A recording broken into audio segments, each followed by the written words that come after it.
नमस्कार दर्शकों, आप देख रहे हैं खबर समय और मैं प्रमुख कैमरा पर्सन शुभम के साथ इस वक्त मौजूद हूं सिलीगुड़ी के मतगणना केंद्र जो कि सिलीगुड़ी कॉलेज में बनाया गया और इस वक्त हम हैं भाजपा के कैंप के पर जीत की जो कयास है उस पर चर्चा चल रही है और जो उत्तर बंगाल के 8 सीट है उसमें से 7 पर पिछली बार भाजपा का कब्जा था और 1 पर कांग्रेस का कब्जा था। लेकिन अभी तक जो परिणाम आ रहे हैं, इस समय तक जो रुझान आ रहे हैं, उससे ये अंदाजा लगाया जा सकता है कि उत्तर बंगाल में भाजपा एक बार फिर अपना गढ़ बचाने के लिए सक्षम हो रही है। और जो चुनाव परिणाम और या रुझान का है हमारे सामने आया, उसके अनुसार 12 राउंड की गिनती के बाद दार्जिलिंग लोकसभा केंद्र पर भाजपा उम्मीदवार राजू बिष्ट लगभग 2,36,600 वोटों से आगे चल रहे हैं।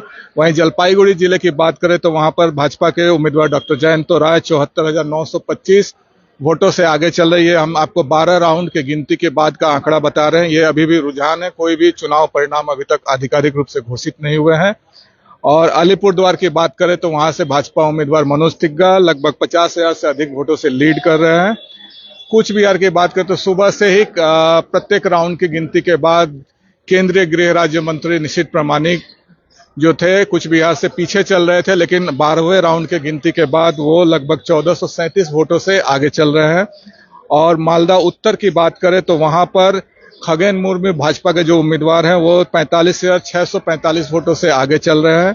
ये जो भी आंकड़े हम आपको बता रहे हैं ये सभी मीडिया रिपोर्ट्स पर आधारित है, आधिकारिक रूप से इसकी कोई पुष्टि नहीं है। और 12 राउंड की गिनती के बाद जो आंकड़े मिले वो आंकड़े हैं। मालदा दक्षिण की बात करें तो वहां कांग्रेस भी अपना गढ़ बचाने में कामयाब है, उस सीट पर कांग्रेस का ही कब्जा था और वहां से ईशा खान चौधरी जो कि कांग्रेस के उम्मीदवार, कार्तिक पाल जो कि भाजपा के उम्मीदवार है, पिछले बार देवश्री चौधरी वहां उम्मीदवार थी लेकिन उन्हें वहां से बदलकर दूसरे सीट पर भेज दिया गया और इस बार कार्तिक पाल को उम्मीदवार बनाया गया और वो वहां से लगभग 32,785 वोटों से आगे चल रहे हैं।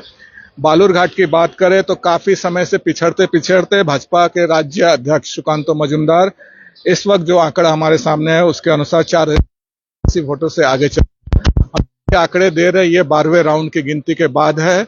और राज्य के आंकड़ों की बात करें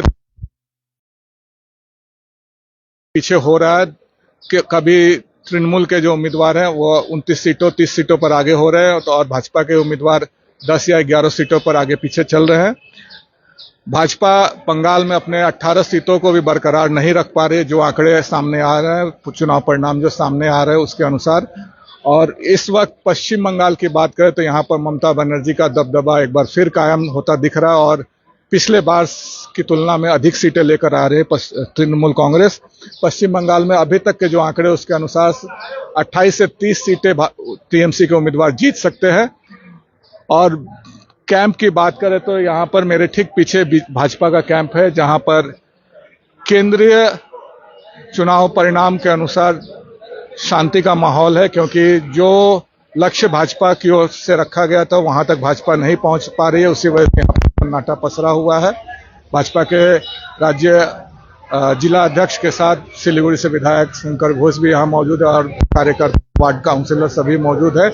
खेमे में भी सन्नाटा इसलिए पसरा हुआ है क्योंकि दार्जिलिंग लोकसभा सीट पर भाजपा के उम्मीदवार की जीत या बढ़त का है उसको देखते हुए वहां पर भी शांति किसी प्रकार नहीं दिख रहा है। और जैसा कि भाजपा 95,297 का आंकड़ा लगभग आ रहा है। और पश्चिम बंगाल की बात करें तो अभी जो ट्रेंड सामने आ रहे हैं उसमें 29 तृणमूल कांग्रेस और 12 भाजपा के उम्मीदवार आगे पीछे चल रहे हैं। इस वक्त के जो अपडेट्स है हम आपके साथ लेकर उपस्थित है। आप देख सकते हैं भाजपा के कैंप में नेताओं और कार्यकर्ताओं की कमी नहीं है, लेकिन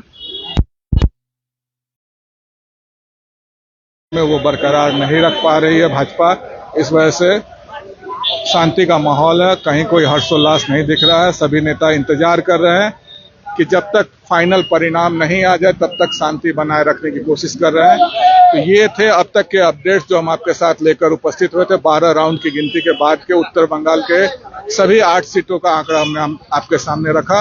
और भी ताजा तरीन अपडेट्स के लिए हमारे साथ यूं ही बने रहिए और देखते रहिए खबर समय हर समय। धन्यवाद।